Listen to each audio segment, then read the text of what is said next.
À partir de là, le film va alterner entre le croque-mitaine qui tue des gens et Laurie et les autres personnages qui essaient de s'en sortir. Tout d'abord, il s'attaque à Riri et Fifi, à qui il est temps de dire au revoir. C'est l'occasion pour lui de récupérer son masque.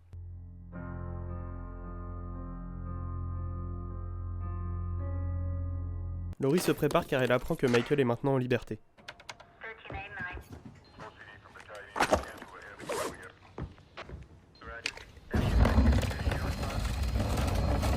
La confrontation va être obligatoire. Allison, is anyone home? Bon ok, là j'avoue Laurie est flippante. Le soir d'Halloween arrive et nous allons donc assister à différents meurtres. Puisque Michael a récupéré son masque, il est temps de se mettre au travail.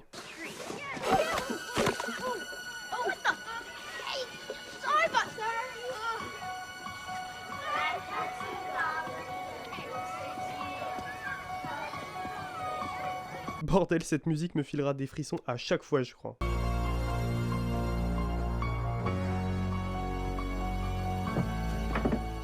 Cette action, Michael qui récupère le marteau, me fait beaucoup penser à l'intro du premier film, quand Michael récupère le masque de clown, avec lequel il va faire son premier meurtre. Je pense que c'est fait exprès. Il jette son dévolu sur cette pauvre femme, seule.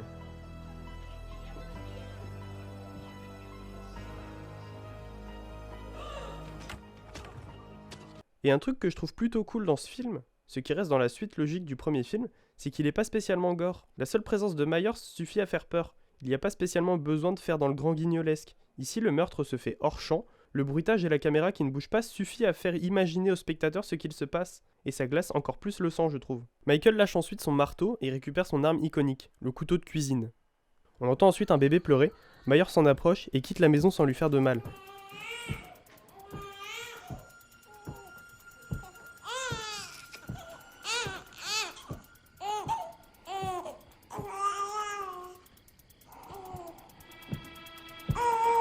J'avoue, j'ai pas trop d'idées de pourquoi. Peut-être que c'est parce qu'on peut pas opprimer des bébés. J'avoue que c'est assez flou pour moi aussi. À l'extérieur, Michael voit un couple déguisé en infirmier et en infirmière. Et j'en profite pour faire une pause dans le film pour dire que David Gordon Green, le réalisateur du film, est celui qui chapeaute toute la trilogie. Et du coup, il sait quand il fait ce premier film à quoi les suites ressembleront. Pourquoi je parle de ça? Parce que le couple déguisé en infirmier sont des personnages secondaires de Halloween Kills. Le réalisateur les place ici pour montrer qu'ils existent et ne sortent pas de nulle part. Je trouve ça cool que ce soit une seule et même personne à la tête de toute la trilogie. Ça permet d'avoir une vraie vision et continuité entre les trois films. Reprenons. Myers s'introduit chez une femme toute seule et l'assassine d'un coup de couteau dans la gorge. D'ailleurs, petit truc cool, toute cette séquence de meurtre, donc avec le couteau et celui-ci, est en un seul plan. Le plan séquence débute après que Michael ait récupéré le marteau et se termine par le meurtre au couteau. Et du coup, encore une fois, hommage au premier film durant lequel Myers fait son premier meurtre durant un plan séquence. Et les plans séquences, c'est cool. Ici, ça accompagne bien la déambulation du croque-mitaine dans la ville et surtout la facilité avec laquelle il fait ses meurtres. Et pour filer la métaphore des oppressions, ça montre à quel point il est facile de passer à côté des oppressions sans s'en rendre compte. Nous passons ensuite au bal d'Halloween auquel participent Cameron et Allison. Cameron et Allison sont d'ailleurs déguisés en Bonnie et Clyde. Mais Cameron joue Bonnie et donc Allison joue Clyde. C'est, je pense, un petit indice sur l'inversion des rôles que le film essaie de montrer. Allison se fait ensuite appeler par son amie Vicky, qui ne participe pas parce qu'elle travaille en tant que babysitter. Après cet appel téléphonique, on a le droit à un petit échange entre Vicky et l'enfant qu'elle garde, et j'aime bien cette scène. I heard you telling your friends to come over here and you're gonna smoke some weed. No. That Alakazam? Julian, I'm talking about like a magic trick, like abracadabra. I know you talking about smoking weed. Don't lie to me. That's against the rules. I'm telling my mom. Well, I'm gonna tell your mom about your browser history. You better not. Retour au bal, où Cameron décide pour je ne sais quelle raison d'embrasser une autre meuf alors que sa copine est juste à côté. Why the fuck not? Ce qui provoque évidemment une dispute. What was that? I don't know what you thought you saw. Okay, you don't have to cry about it. It's not that big a deal. Bienvenue au bureau des évidences. Si vous blessez quelqu'un, c'est pas à vous de décider ce qui est grave ou non. Si ton action a blessé Allison, Cameron, c'est pas à toi de décider si elle doit mal le prendre ou non. À bientôt. You know what? No. Your fucking precious phone? C'est quoi ton problème? Tu sais pas ce qu'il peut y avoir d'important dans son téléphone? D'autant plus qu'elle reçoit un appel, ça peut être un truc super urgent, genre je sais pas, un tueur en série masqué qui est de retour? What the fuck? You gonna get that? Or you want me to get it? Tes menaces en plus? Mais casse-toi gros con! Pendant ce temps, Laurie rôde en ville tout en étant connectée à la CB de la police, pour être sur le coup si jamais Myers pointe le bout de son nez. Et je pense que vous vous en doutez, Vicky, seule babysitteuse du film, va forcément y passer. Donc, bon, tout d'abord, coucou petit couteau de cuisine. Puis son copain arrive, il commence à faire des bisous, mais se font interrompre. What was that? Et évidemment, vu qu'on est dans un slasher, tout ce qui touche de près ou de loin à la sexualité est puni par le tueur. Donc Julian, l'enfant, voit quelqu'un dans son placard. Vicky? Get out now! En fait, y a personne. En fait, si. Myers tue donc Vicky et son mec, mais Julian parvient à s'enfuir. La police et Laurie débarquent et tombent sur des références au premier film. Alors, le corps de Vicky sous un drap en mode fantôme comme Myers s'était déguisé pour tuer Linda. Laurie aperçoit Myers depuis l'extérieur à travers une fenêtre, ce qui fait forcément référence à ce plan d'Halloween, quand Myers observe Laurie. Inversement des rôles, la position des deux personnages a changé entre Myers et Laurie. Elle est en bas et lui à la fenêtre. Elle tire, mais en fait c'était le reflet dans un miroir. Michael descend tout en ignorant le flic qui tombe sur le cadavre du copain de Vicky, accroché au mur comme Bob le copain de Linda dans le premier film. Encore une petite référence sympathique. Laurie chasse Myers dans les rues et arrive à le toucher à l'épaule, ce qui ne stoppe évidemment pas le tueur, mais prouve que Laurie s'est quand même bien entraînée et est clairement devenu le prédateur de Myers. La police ainsi que le docteur Sartain, enfin Brassens, débarquent et expliquent ce qu'il s'est passé avec le bus. The bus lost control after Michael overtook the first guard and the driver. He's no longer dormant. He only knows how to keep moving and to keep killing. And he will kill again unless he's captured. Voilà, donc pas de temps à perdre, en route. Laurie Strode, meet Dr. Sartain. I'm Michael's doctor, Ranbir Sartain. You're the new Loomis. I read everything about you and Michael. Ah, je vois pas du tout ce qui pourrait mal se passer à propos de Brassens. Et Laurie répond qu'elle espère depuis maintenant 40 ans que Myers s'échappe pour lui faire la peau. Well, that was a dumb thing to pray for. On retrouve ensuite Allison et Oscar qui sont partis du bal et discutent d'à quel point Cameron est un con qui devient violent quand il a bu. He gets drunk and gets belligerent and looks like an idiot. S'il te plaît, Allison, fuis. You deserve better. I mean, Allison, you're the coolest, you're the prettiest, and you're the nicest girl in school. And if anyone doesn't appreciate that, they're a crazy person. Tu mérites mieux, genre moi. Parce que lui il est con, et pas moi. Et oui, moi je suis gentil. Pas comme Cameron, il lui est bête et con. Je vais pas développer ça tout de suite parce que c'est pas terminé. How does a crime like Michael's affect him? Oui, c'est vrai que Myers c'est sûrement la personne la plus affectée par ce qu'il a fait. C'est super intéressant à analyser comme discours, parce que c'est exactement comme ça que ça se passe dans la vraie vie. Les gens ont toujours tendance à amoindrir les douleurs des victimes et essayer de chercher des excuses et des raisons à l'ordure qui a brisé des vies. On est toujours dans la tentative de comprendre le fautif et blâmer la victime plutôt que, je sais pas, juste aider la victime. Of the state, he mustn't be harmed. Oh yeah? Est-ce que vous aussi vous sentez qu'il va faire de la merde? Parce que moi oui. Après c'est peut-être que moi hein. Des policiers et Laurie se rendent ensuite chez Karen pour dire que c'est la merde et essaient de contacter Allison. Honey, it's Mom. Can you please call me back the second that you get this, please? The police said that they evacuated the dance and I can't get in touch with you and they're making us go to your grandmother's house. Oh bah tiens, c'est quand même dommage que son gros con de copain ait cassé son téléphone. Pendant ce temps, Allison et Oscar essaient de rentrer chez eux. Okay. You did it, yeah. Et c'est super gênant. What are you doing? You deserve better, right? Oui, c'est vrai ça, c'est quoi ton problème? You're not with Cameron anymore. That does not mean I want to be with you. Oui, et c'est pas parce que t'es sympa avec elle et qu'elle apprécie ta compagnie que tu dois interpréter ça comme des messages. I thought you were sending me signals. Definitely no signals.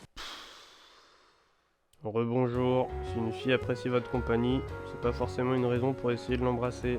C'est peut-être juste que vous êtes sympa, rien de plus. Mais si vous êtes sympa avec quelqu'un juste pour coucher avec, vous êtes une merde. Donc range ta bite et ferme ta gueule, Oscar.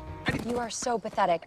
J'aurais pas dit mieux. Ensuite, Oscar se prend un coup de pression de la part d'une lumière qui se déclenche avec un détecteur de mouvement. I'm going home. You can figure your own shit out. Who's there? What? Hey! Motion sensor, dumbass. Allison, I'm like really drunk right now.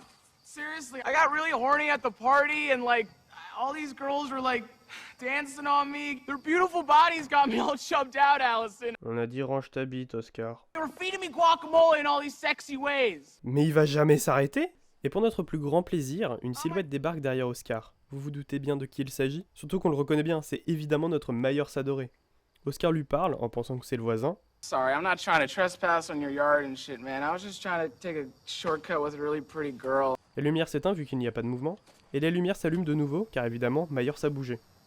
Hey, where'd you go, man? You're acting like really sketchy right now. I don't... Et j'avoue que cette scène est parfaite. L'idée du détecteur de mouvement est incroyable. Myers immobile, qui observe, la lumière qui s'éteint, puis se rallume. On entend juste la respiration du tueur.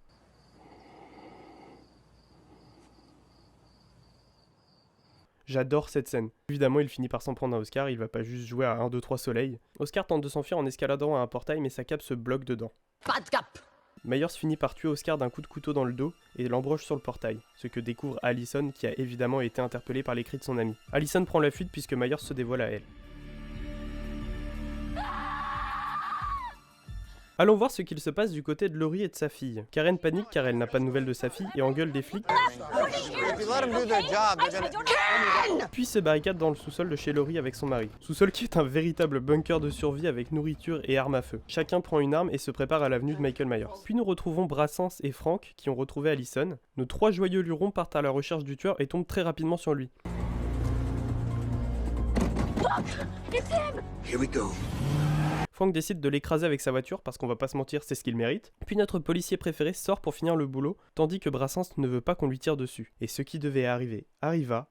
Brassens poignarde Frank pour sauver Myers. Et s'appelait les copains d'abord, les copains d'abord. Oh là là, dis donc, je ne l'avais pas vu venir. Le psychiatre fasciné par le tueur qui préfère garder le tueur en vie car c'est un cas intéressant. Bon, en vrai, je me moque, mais j'aime bien l'idée du psychiatre fasciné par Myers. C'est cool. Et vous inquiétez pas, le karma va vite le rattraper. Allison est évidemment témoin de la scène et essaie de s'enfuir, mais elle est enfermée dans la voiture. Brassens vérifie que Myers est bien vivant et fait ça. Mais pourquoi tu fais ça? Genre que tu sois fasciné par le cas de Myers, d'accord? Mais ça doit puer la mort dans le masque, non? Brassens amène ensuite Myers dans sa voiture, lui rend son masque et dévoile sa théorie. When he awakes, we'll be ready. Ready for what? A reunion. Michael's pursuit of Laurie Strode could be what keeps him alive. Gna gna gna, quand il sera réveillé, nous serons prêts. Nous avons le droit ensuite à une petite discussion entre 2 policiers. You want a banh mi sandwich? What? What is that? A banh mi sandwich. What is that? I don't even know what that is. I love that about you, Francis. You're so predictable. No, a banh mi sandwich. Banh mi is essentially just the Vietnamese version of a French baguette. Qu'est-ce qu'on a l'air de se faire chier quand on est flic? De retour avec Brassens et Allison, notre psychiatre adoré raconte sa vie. Et oh bah tiens, Myers s'est réveillé. Est-ce que tu étais prêt? Je crois pas. Est-ce qu'il fallait s'y attendre? Évidemment. Évidemment. Les flics sont pas loin et essaient de contacter la voiture dans laquelle sont Myers, Allison et Brassens. Michael emmène son psychiatre dehors et Allison arrive à s'échapper. Les flics se rapprochent. Myers écrase la tête de Brassens et tue les flics. Chez Laurie, nos personnages se préparent. Ils éteignent les lumières et nous avons le droit à un petit instant de tendresse entre Karen et Laurie, tandis que Allison fuit dans les bois pour échapper au croque-mitaine. Ray lui fait encore le con. Genre il joue au yo-yo sans regarder les vidéos de surveillance. Genre mec t'es tellement mort. Et effectivement il l'est. Une voiture de police débarque, fait un coup de sirène.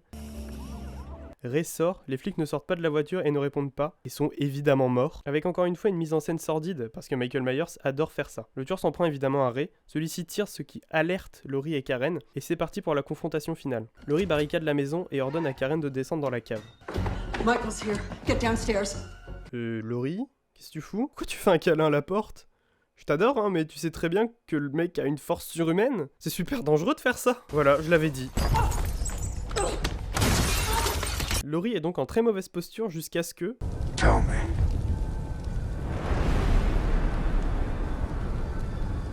Do you bleed?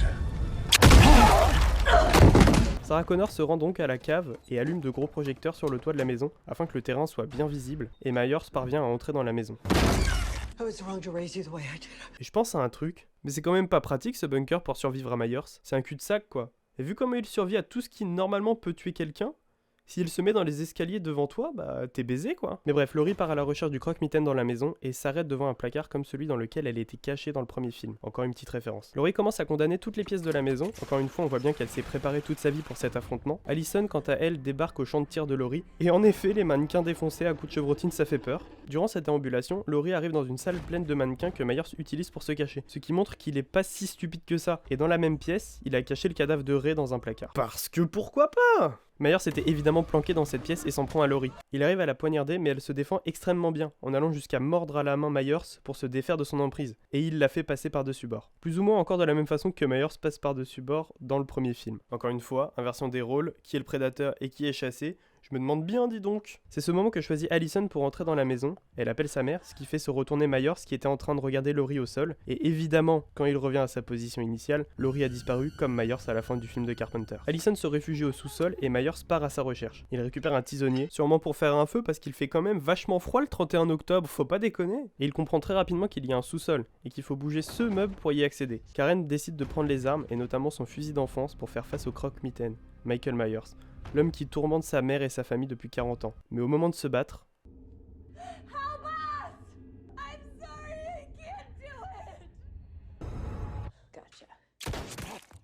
bordel que c'était badass, j'aime trop cette scène. Je trouve que tout le personnage de Karen prend forme ici. C'est une femme qui a refusé de se battre et essaie de passer à autre chose quant à l'éducation à la dure que sa mère lui a infligée, mais qui est profondément forte et pleine de ressources. S'ensuit une scène de baston entre Michael et Laurie. Cette dernière fait tomber Michael dans le sous-sol. Dans un dernier espoir, il agrippe la jambe de Karen, mais Allison aussi fait preuve de bravoure et met un coup de couteau dans l'épaule de Myers, ce qui le fait lâcher prise. Karen active un piège qui enferme Myers dans le sous-sol. Laurie active des arrivées de gaz et met le feu à la maison. J'avais bien dit qu'il ferait un feu. La maison brûle, les secours arrivent, et c'est la fin de Halloween de David Gordon Green. Bordel que j'aime ce film. Déjà, premier point, je trouve qu'il renouvelle bien le mythe d'Halloween, en proposant une suite au film de Carpenter en restant dans la même veine. Un film assez angoissant sans rentrer dans les jumpscares et le gore à outrance pour choquer. Et oui, je sais que les jumpscares bien utilisés c'est très cool et que ça peut faire partie d'une ambiance. Mais bref, les meurtres sont choquants par leur brutalité et leur rapidité, ou alors par la manière dont Myers joue avec ses victimes pour les faire flipper. L'exemple le plus flagrant étant le meurtre d'Oscar. C'est pas sanglant sur le coup, mais toute la mise en scène avec le capteur de mouvement fait monter la tension. Second point, je ne pouvais pas passer à côté dans la conclusion, l'inversion des rôles. Après le film de Carpenter dans lequel Laurie et les autres femmes du film ne pouvaient rien faire, il était temps que quelqu'un remette vraiment Michael Myers à sa place. Et je trouve ça pertinent. Le film est sorti en 2018, donc environ un an après le mouvement MeToo qui a explosé avec l'affaire Weinstein. C'est je trouve donc hyper intéressant de donner une voix et un visage à travers les personnages de Laurie, Allison et Karen aux victimes de violences masculines. Et c'est encore plus intelligent de le faire avec cette saga qui a toujours montré Myers comme une figure d'oppression. Dans le premier film, pour rappel, il s'attaque à sa sœur qui vient d'avoir un rapport, à Annie qui va chercher son copain et qui évoque le fait qu'elle veut coucher avec lui, il tue aussi Linda et Bob qui viennent de s'envoyer en l'air. Vous voyez où je veux en venir, je pense. Le film est vraiment conscient de son mythe et ce que représente son tueur. Il y a un véritable message derrière ce masque. Troisième point, Laurie. Ça va avec le second point, mais bon sang que j'aime Laurie Strode et tout particulièrement dans ce film. On sent toute la fragilité qu'a créée chez elle la nuit de 1978, mais aussi l'esprit de revanche qu'elle cultive depuis. Si je l'ai comparé à Sarah Connor plus tôt dans cette vidéo, c'est pas pour rien. On a vraiment l'impression d'avoir affaire à Sarah Connor qui se bat contre un T-800, c'est un bonheur à voir. Quatrième point, Michael Myers. Ce mec est flippant, c'est simple. J'ai pas besoin de dire grand chose de plus, The Shape, comme il est parfois nommé, est une figure emblématique. Et dans ce film, il ne déroge absolument pas à la règle. Toutes les scènes où il apparaît me font absolument froid dans le dos, c'est incroyable. Accompagné de musique, tu sens le prédateur qui soit observe, soit qui attaque. Et c'est absolument grandiose à chaque fois, je le trouve fabuleux. Voilà. C'est je pense la vidéo qui m'a pris le plus de temps à faire, j'espère qu'elle vous a plu. Si c'est le cas, n'hésitez pas à me le dire, si c'est pas le cas et que j'ai dit des conneries, n'hésitez pas non plus, ça m'intéresse, notamment si c'est constructif. Je vous invite à vous abonner, à mettre un like et à me rejoindre sur Twitch, j'y suis en live assez régulièrement. Et sur ce, des bisous.